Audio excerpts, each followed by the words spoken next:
The air in Jackson's office was always set to a freezing 68 degrees, but that afternoon, it felt colder than a morgue. My hands were shaking, not from the temperature, but from the piece of paper I was gripping, a letter from a pediatric surgeon. I had just asked to use 2 weeks of my accrued emergency leave. My 6-month-old son, Leo, needed emergency open-heart surgery, and I needed to be there. Jaxon didn't even look up from his iPad. He just kept scrolling, his fingers swiping casually, as if I hadn't just told him my world was falling apart. He took a sip of his sparkling water, let out a sigh, and finally deigned to look at me. His eyes were empty, devoid of any human empathy. "We're entering Q3, Nolan," he said, his voice flat and bored. "Logistics is the heartbeat of this company. If the director of logistics isn't here, the company dies." "My son might die, Jaxon," I said, my voice cracking. "It's 2 weeks. I have the time saved up. I've never taken a sick day in 12 years. Jaxon chuckled, a dry, humorless sound. He leaned back in his leather chair. "Look, let's be real. Everyone has a sob story. But we need people who are committed to the vision. If you walk out that door for a family emergency, right now, don't bother walking back in." He let the threat hang in the air. He thought he had me cornered. He thought the mortgage and the medical bills would force me to bow my head. He was wrong. I looked at him, then I looked at the picture of Leo in my wallet. "Understood," I said. I placed my security badge on his glass desk with a soft click and walked out. "My name is Nolan. I'm 42 years old, a father, a husband, and for the last 12 years, I was the director of logistics for Vanguard Medical. To the outside world, Vanguard was just a distributor. But in reality, we moved life-saving, temperature-sensitive medicine for giants like Novis Global. And I was the invisible backbone that kept it all standing. If a truck broke down in Arizona at 2 a.m. with $1 million of insulin on board, I was the one who woke up, rerouted a cooling unit, and saved the cargo before breakfast. I knew every route, every regulation, and every loophole. But none of that mattered to Jaxon. Jaxon was the founder's son-in-law, a 30-something tech bro with an MBA and a shiny suit who had taken over as CEO 6 months ago. He didn't care about logistics, he cared about efficiency. To him, employees were just rows on a spreadsheet that cost too much money. He called the legacy staff like me dinosaurs. He thought software could replace experience. I remember standing in the warehouse just 24 hours before he fired me, watching a pallet of vaccines being loaded. I checked the temperature sensors myself, ensuring they were calibrated to within 0.1 degrees. Jaxon had walked by on a call, laughing loudly about trimming the fat. He looked right through me. He didn't know that without me, that warehouse was just a building full of expiring chemicals. He didn't know that I was the only thing standing between him and a federal lawsuit. He was about to find out the hard way. The nightmare had started 3 days prior, in the quiet of my living room. My wife, Elena, was holding Leo, rocking him gently. He looked so small in her arms, his skin a little too pale, his breathing a little too fast. When the phone rang, the sound seemed to shatter the peace of the evening. It was the surgeon. I put it on speaker. "I've reviewed Leo's latest scans," Dr. Aris said, his tone grave. "The valve is deteriorating faster than we anticipated. We can't wait until next month. We need to move the slot up immediately. We need to operate the day after tomorrow. Thursday."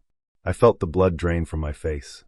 Elena let out a small, stifled sob, pulling Leo tighter against her chest. I reached out and squeezed her shoulder, trying to project a strength I didn't feel. "We'll be there," I said, my voice steady. "Whatever he needs." After we hung up, the reality set in. The recovery would be brutal. Elena couldn't do it alone. She would need help with the feeding tubes, the medication schedule, the sleepless nights. I needed to be there. "What about work?" Elena asked, wiping her eyes. "Jaxon has been writing you all quarter about the Novis Global account." "Don't worry," I assured her, kissing her forehead. "I have 6 weeks of vacation saved up. I helped build that company. They owe me this. Jaxon is a jerk, but he's not a monster." I truly believed that. I thought that 12 years of loyalty bought you a little bit of grace. I didn't realize that to men like Jaxon, loyalty is just a word losers use to explain why they stay in bad jobs. The day before I was fired, the cracks were already showing. I walked into the office to find empty desks in the compliance department. Jaxon was on a rampage, streamlining operations to boost the Q3 profit margins for the board. He had fired the compliance assistant, a sharp kid named Marcus who handled the daily paperwork for the FDA. I marched into Jaxon's office. "You let Marcus go?" I asked. He handles the audit trails. Jaxon waved a hand dismissively. We have software for that now, Nolan. We don't need to pay someone 60 grand a year to file papers. You can handle the oversight. It's just signing forms. It's not just signing forms, Jaxon. I warned him, trying to keep my temper in check. We are legally required to have 2 certified signatories on the distribution license. The responsible person and a designated deputy. You just fired the deputy. Then you do it, Jaxon said, turning back to his screen. You're the director. You're the responsible person, right? So be responsible. Stop whining about red tape. If I'm the only one, I said slowly, then if something happens to me, the license is paralyzed. You're creating a single point of failure. Jaxon laughed. It was a cold, arrogant sound. Nothing is going to happen to you, Nolan. You're too boring to get hit by a bus. Just get back to work and make sure the novice global shipment clears customs by Friday. He didn't listen. He thought compliance was a joke. He didn't understand that the responsible person wasn't just a title, it was a federal designation. And he had just put the entire company's fate in my hands alone. After Jaxon gave me the ultimatum, I didn't yell. I didn't beg. I walked back to my desk, the silence of the office ringing in my ears. The open plan floor was quiet. People had seen me walk out of the CEO's office. They saw the look on my face. I pulled a small cardboard box from under my desk. I packed the photo of Elena and Leo. I packed my framed certification from the logistics board. I packed my favorite mug. That was it. 12 years of building Vanguard Medical from a local courier service to a national powerhouse, and it all fit in one box. Nolan? It was Sarah from accounting. She looked terrified. What's going on? We have the quarterly audit next week. I'm no longer with the company, Sarah, I said softly. You'll have to ask Jaxon about the audit. I walked to the elevator. Through the glass walls of the executive suite, I could see Jaxon. He was standing there, leaning against the doorframe, watching me leave. He was smiling. A smug, victorious smirk.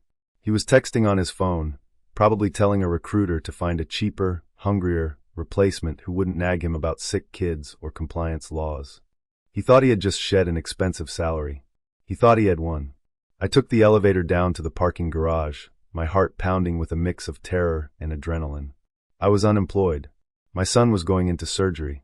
I had no health insurance effective midnight. But as I drove out of the garage and into the sunlight, I felt a strange sense of relief. I had chosen my son. And Jaxon? Jaxon had no idea that he had just fired the only person who held the keys to his kingdom. By the time I pulled into my driveway, the adrenaline had faded, replaced by a cold knot of dread in my stomach. I walked inside to find Elena at the kitchen table, surrounded by insurance papers. Her eyes were red. They said the coverage ends at midnight on the day of termination, she whispered, looking up at me. Nolan, if Leo's surgery is the day after tomorrow, how do we pay for it? We use the savings, I said, though I knew it would drain us dry. I'll handle the money. You focus on Leo. I went to my home office, a small desk in the corner of the guest room. I didn't open LinkedIn. I considered emailing Novice Global to warn them that Jaxon was flying blind, but I stopped myself. My non-compete clause was aggressive.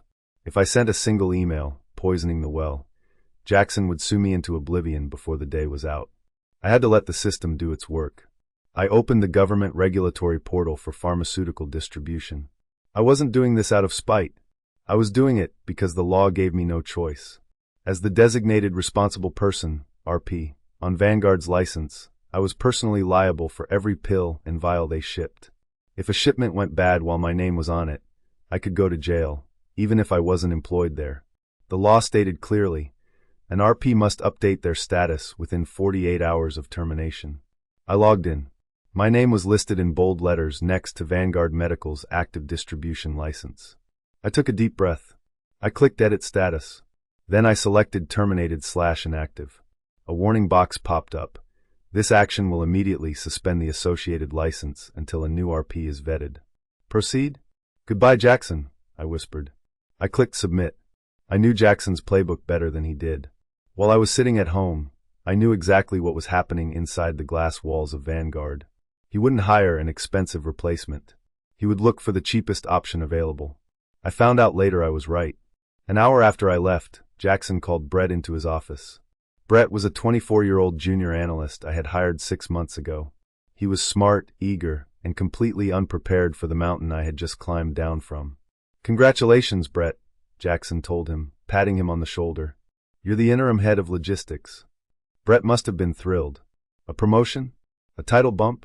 He probably didn't ask about the pay raise, and he certainly didn't ask about the liability. Just keep the trucks moving, Jaxon ordered him. We have the massive novice global shipment hitting the Canadian border tomorrow morning. It's the biggest contract in company history. Don't let me down. You got it, boss, Brett replied. I'll get the manifests out. Poor Brett. He didn't know that the digital signature on those manifests was linked to a database that had just been updated. He was sending millions of dollars of temperature-sensitive medicine into a black hole. Jaxon was so obsessed with cutting costs that he forgot to check if he still had the legal right to open the doors. The engine was running, but I had just taken the steering wheel with me. The next morning, the day of the surgery, the world felt very small. It consisted entirely of the four walls of the hospital prep room. Leo was wearing a tiny hospital gown with little blue bears on it. He was sleeping in a plastic crib, hooked up to monitors that beeped in a steady rhythmic cadence. I turned off my email notifications. I silenced my LinkedIn alerts. For the next 48 hours, I was just a dad. He looks so peaceful, Elena said, stroking Leo's hand with her thumb. He's a fighter, I said. He gets that from you. While we sat in that quiet bubble, the outside world was churning. Hundreds of miles away, on a highway stretching toward the border, a fleet of Vanguard trucks was roaring north. Inside those refrigerated trailers was the novice global inventory, critical heart medication, and insulin destined for hospitals across Canada. The drivers were drinking their coffee, listening to the radio, thinking it was just another Thursday. They had their paperwork. They had their schedules. They had no idea that they were driving straight into a brick wall. I checked my watch. 8 a.m. The first truck would be hitting the Highgate Springs crossing right about now. I closed my eyes and said a silent prayer for my son, pushing the thought of Vanguard out of my mind. But deep down, I knew the crash was coming. The border crossing was busy. The Vanguard truck, a massive 18-wheeler emblazoned with the blue and white logo, rolled into the commercial lane. The driver, a veteran named Stan, leaned out and handed his digital manifest tablet to the customs officer. Stan expected a wave-through. We had trusted trader status. We usually cleared customs in under 2 minutes. The officer scanned the QR code on the tablet. On the officer's screen, a large box flashed. It wasn't green. It was bright, angry red. Status, license hold. Responsible person inactive. The officer frowned. He tapped his keyboard and scanned it again. Same result. Seizure alert. Kill the engine and step out of the vehicle, the officer said, his hand resting on his belt. What? It's a standard run, Stan argued. It's novice global cargo. Perishable. Your distribution license is void, sir, the officer replied. Park it in the inspection bay. Now. Stan, confused and sweating, pulled the truck over and immediately called Brett. Brett, they seized the truck, Stan shouted over the phone. They said the license is dead. Brett, sitting in my old office, panicked. He didn't understand the system. He thought it was a computer glitch. Just try another lane. Brett stammered. Or tell them to refresh the system. I have to get this through. It's not the lane, kid. It's the license. Stan yelled back. Brett hung up, his hands shaking. He looked at Jaxon's door. He was too terrified to tell the CEO that the novice global shipment had just been impounded. They came for Leo at 10 a.m. The surgical team was kind, but efficient. They wheeled the crib away, and for a second, I felt like I couldn't breathe. Watching the double doors swing shut behind my son was the hardest thing I have ever done. It's going to be 8 hours, the nurse told us. Try to eat something. We sat in the waiting room. The chairs were uncomfortable, the coffee was stale, and the clock on the wall seemed to be moving backward. I held Elena's hand, staring at the floor, replaying every moment of Leo's short life. Buzz. My phone vibrated in my pocket. I pulled it out. Vanguard Medical, main line. I stared at the screen. They never called me unless the building was on fire. I hit the decline button and put the phone face down. Buzz. A text message this time. It was from Brett. Hey Nolan, sorry to bother you. Quick question. Stan is stuck at the border. The officer is saying something about an inactive RP. Do you know the override code? Jaxon is going to kill me if this is late. I read the words, feeling a cold detachment. The override code didn't exist. You can't override federal law. I looked at the reply box. I could explain it to him. I could tell him exactly what was wrong. But then I thought of Jaxon's smirk. I thought of the Q4 numbers. I thought of my son lying on an operating table while Jaxon worried about his bonus. I deleted the text. I owed them absolutely nothing. 8 hours is a lifetime when your child is on an operating table. I counted the tiles on the floor. I counted the cracks in the ceiling. I watched the sun track across the waiting room window until the sky turned purple and bruised. Finally, the double doors swung open. Dr. Aris stepped out, pulling off his surgical cap. He looked exhausted, but he was smiling. "He made it," Dr. Aris said softly. "The repair went perfectly. Leo is stable." Elena collapsed into my arms, sobbing with a relief so violent it shook her whole body. I held her, burying my face in her hair, letting my own tears fall. We walked to the pediatric ICU to see him. He was covered in tubes and wires, his chest rising and falling in a mechanical rhythm, but he was alive. He was pink. He was going to be okay. While I stood there, holding my son's tiny hand, my pocket vibrated again. And again. And again. I pulled out my phone. 17 missed calls. 12 voicemails. The notifications were stacking up like a car crash. Brett. Stan the driver. The warehouse manager. And finally, Jackson's executive assistant. I didn't need to listen to the messages to know what was happening. It was 90 degrees in the customs holding lot where our fleet was stalled. Millions of dollars of insulin were cooking inside aluminum trailers. The responsible person was missing. The kill switch had been tripped, and Vanguard Medical was bleeding out. My phone rang again. This time, the caller ID displayed a name I expected, Jaxon CEO. I stepped out into the hospital hallway. The fluorescent lights hummed overhead. I took a deep breath and slid the green icon. "Nolan," Jaxon barked. "No hello. No, how is your son?" Just pure, unfiltered accusation. "You left a complete mess here. The entire system is glitching. The Border Patrol is asking for a code that Brett can't find. I need your login credentials for the government portal immediately." "I can't give you that, Jaxon," I said, my voice low and calm. "Those are personal federal credentials. Sharing them is a felony. It's identity fraud." "I don't care about the technicalities," Jaxon shouted.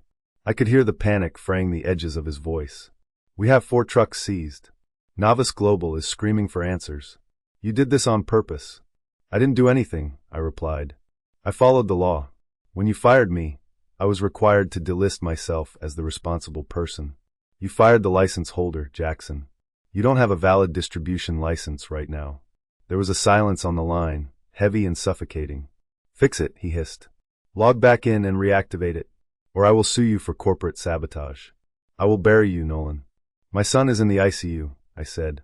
"Don't call me again." I hung up. My hand was shaking, but not from fear. It was rage. I learned later what happened next.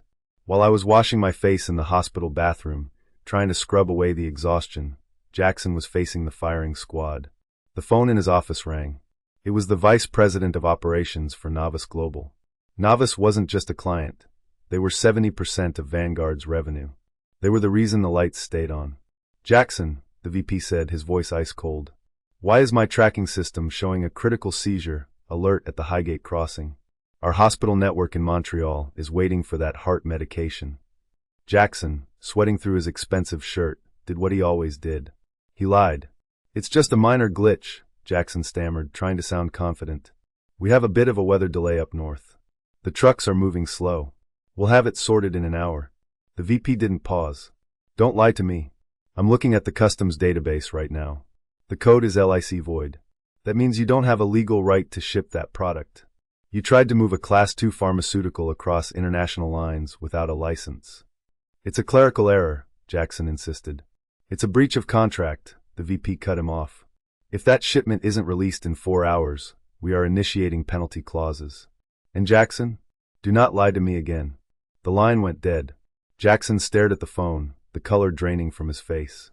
The glitch was a landslide, and he was standing at the bottom of the hill. An hour later, a team of lawyers marched into Jackson's office. These weren't the in-house counsel. These were the expensive external fixers Jaxon had hired to bully me. But they weren't there to bully anyone. They were there to deliver a eulogy. "You have a problem," the lead attorney said, tossing a file onto Jackson's desk. "I know I have a problem," Jaxon snapped. "Just tell me how to force Nolan to sign the papers." "You can't," the attorney said. "He is a private citizen now. And frankly, he's right. The law is explicit. The responsible person must be a full-time employee with direct oversight. You fired him. So get a new one, Jaxon yelled. Promote Brett. The attorney shook his head grimly. It doesn't work that way. A new responsible person has to be vetted by the regulatory board. They check credentials, criminal history, and experience. Then there is a mandatory 30-day waiting period for public comment, followed by a site inspection. Jaxon froze. How long? Best case scenario? 90 days, the attorney replied. 90 days before you can legally ship a single box of medicine to Novice Global or anyone else. Jaxon sank into his chair. 90 days. The company wouldn't last 90 days. He had locked the doors from the inside and thrown away the key, all to save 2 weeks of unpaid salary. I was sitting by Leo's bedside, watching the steady rise and fall of his chest, when my phone buzzed again. It was a text message this time. Jaxon. I picked it up, expecting another threat. But the tone had shifted. Desperation is a funny thing. It makes arrogant men act like they have a heart. Nolan, look, things got heated. I'm willing to bring you back as a consultant to smooth this over. $500 an hour. Just come in, sign the release forms for the border, and get the trucks moving. I know you're at St. Anthony's with the kid. I can send a courier with the papers right now. I stared at the screen. He knew where I was. He had probably bullied the HR records manager to get the location. $500 an hour. A week ago, that money would have felt like a fortune. It would pay for the deductible. It would pay for the mortgage. But then I looked at Leo. I looked at the scar running down his tiny chest. I remembered Jaxon's face when he told me my son's life wasn't worth the company's time. I remembered him calling me a dinosaur. He didn't want me back. He wanted my signature. He wanted me to pull him out of the fire, so he could push me back in later. I typed my reply slowly, savoring every letter. No. I hit send. Then I put the phone down and held my son's hand. For the first time in my life, I realized that my dignity had a price tag, and Jaxon couldn't afford it. Desperation makes people stupid, and Jaxon was already halfway there. With Novice Global threatening to pull the contract, and the lawyers counting down the 90-day freeze, Jaxon decided to stop fighting the fire and instead burn the whole house down. He stormed into Brett's office, slamming the door so hard the glass rattled. Brett jumped, nearly spilling his coffee. Pull up the old manifests, Jaxon ordered, his eyes wide and bloodshot. The ones Nolan signed last month. Okay, Brett stammered, typing quickly. I have them. Why? Take Nolan's digital seal ID, Jaxon said, pointing a shaking finger at the screen. Copy the signature block. Upload it to the manual verification portal. Date it for today. Brett froze. He looked at Jaxon like he had just asked him to murder someone. Jaxon, that's forgery. That's federal fraud. The system tracks the digital seal. We can't just Photoshop a license. Do I look like I care about digital seals? Jaxon screamed. We have $5 million of inventory rotting in a truck. If we don't move it, this company is dead, and you're finished here. Do you understand? Do it, Brett. Or you can walk out that door with nothing. Brett was 24. He had student loans. He was terrified. With shaking hands, he opened the editing software. He cropped my signature, the jagged blue lines that represented my legal oath, and prepared the manual override upload. Submit it, Jaxon whispered. Brett hit send. The document vanished into the government server. Jaxon exhaled, thinking he had cheated the system. He didn't know the system was designed to catch exactly this kind of cheat. The hospital cafeteria was quiet at 2 a.m. I was sitting with a cold cup of tea, staring at my phone, trying to stay awake in case the nurses called. Leo was stable, but the anxiety never fully slept. Suddenly, my phone lit up. It wasn't a text or a call. It was an automated push notification from the National Pharmaceutical Regulatory Board. Alert, digital seal usage detected, RP 8922. I frowned. That was my license number. But I had deactivated it. I unlocked my phone and opened the app. There, in the recent activity log, was a new entry. Manual override, customs manifest #VG, 2024, X, time, 1:58 a.m. My stomach dropped. I clicked on the document. It was a shipping manifest for the Novice Global load, sitting at the border. And there, at the bottom, was my signature. I stared at it, blinking, trying to make sense of what I was seeing. I was sitting in a hospital cafeteria. My laptop was at home. I hadn't signed anything. Then it hit me. Jaxon. He hadn't just fired me. He hadn't just insulted me. He had stolen my identity. He had forged my name on a federal document to move a shipment I hadn't inspected. If that truck crashed, or if the temperature logs were faked and the medicine killed someone, the law wouldn't look for Jaxon. They would look for the man who signed the paper. They would look for me. I sat there for a long minute, listening to the hum of the refrigerator unit in the corner. This was the turning point. I could delete the email. I could pretend I didn't see it. Maybe the shipment would arrive safely, and no one would ever know. But I thought about the insulin. I thought about the heart medication. I thought about the parents waiting in hospitals for safe drugs for their children. Children like Leo. The rules weren't red tape, like Jaxon said. They were the only thing keeping people safe. And I thought about my own freedom. If I stayed silent, I was an accomplice. I didn't do this for revenge. I did it for survival. I found the number for the regulatory fraud hotline. It was a 24-hour line. I dialed. Federal Regulatory Board, Fraud Division, a tired voice answered. My name is Nolan Vance, I said, my voice steady. I am the former responsible person for license number RP 8922. I am currently in a hospital with my son. I just received a notification that I signed a customs manifest. I did not sign that document. My digital seal has been forged. I paused, then added the part that would make them move fast. That shipment contains temperature-sensitive cardiac medication. If it's released with a forged signature and without inspection, it constitutes an imminent public health risk. It could kill patients. The voice on the other end woke up instantly. Stay on the line, Mr. Vance. I'm transferring you to a senior investigator immediately. I didn't know it then, but that phone call was the match that would finally blow Vanguard Medical apart. The raid happened at 9 a.m. sharp. Vanguard's glass doors were pushed open, not by clients, but by 6 agents in dark windbreakers emblazoned with federal insignias. Jaxon was in the middle of a screaming match with the novice global rep on speakerphone when the door to his office swung open. Jaxon Sterling, the lead agent barked. Excuse me? I'm in a meeting. Jaxon shouted, standing up. Who let you in? Federal auditors. Step away from the computer, the agent said, walking around the desk. We have a warrant regarding the falsification of export documents and identity theft. Jaxon froze. He looked at the phone, then at the agents. This is a misunderstanding. It's a glitch. It's not a glitch, the agent said, unplugging the main server tower right there in the office. We tracked the IP address of the signature upload. It originated from this building at 1:58 a.m. Mr. Vance is on record reporting the forgery. Down the hall, Brett was vomiting in the trash can. He spilled everything the moment an agent looked at him. He told them Jaxon forced him. He showed them the emails. The agents seized the hard drives.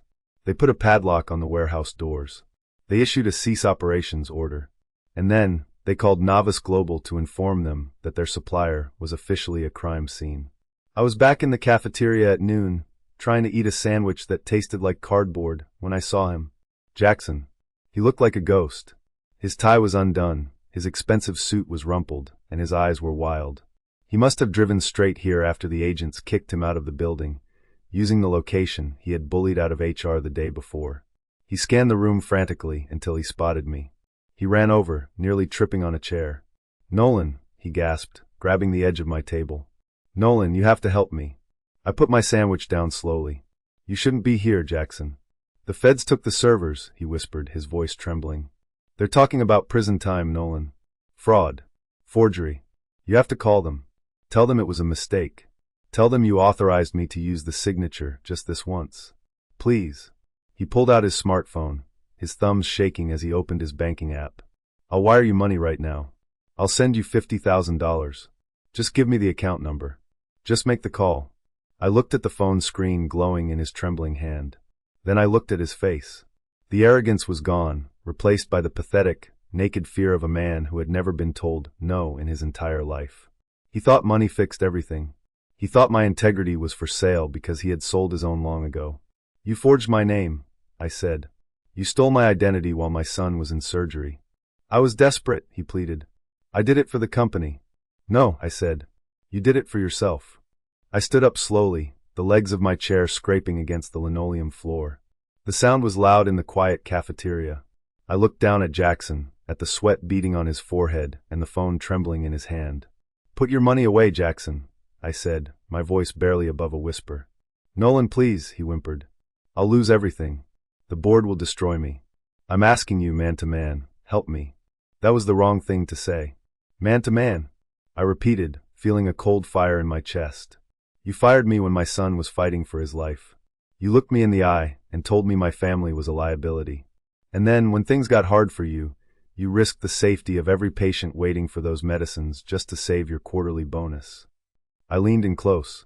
You didn't just break the law. You broke the trust of every person who relies on us to keep them safe. You aren't a victim here, Jaxon. You're the villain. I can fix it, he stammered, tears leaking from his eyes. No, you can't, I said. The FBI has the logs. It's over. Get out of here before I call security and have you removed from the hospital. Jaxon stared at me for one last, desperate second. Then he slumped. The energy left his body. He turned and walked away, a broken man in a ruined suit, leaving me standing there with my integrity intact. The fallout was swift and brutal. By the time Jaxon got back to his car, the news was already breaking. A leaked report from the regulatory board had hit the industry wires. Vanguard Medical under federal investigation for customs fraud. The board of directors, who Jaxon had kept in the dark, woke up to a nightmare. Their stock was plummeting. The warehouse was padlocked. They tried to save the ship.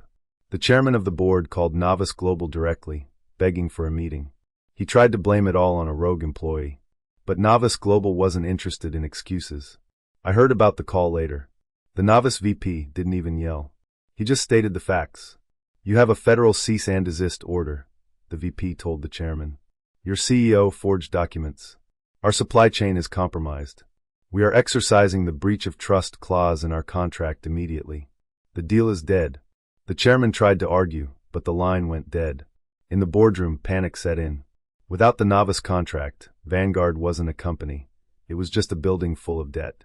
They realized too late that by letting Jaxon fire the invisible backbone, they had broken the spine of the entire organization.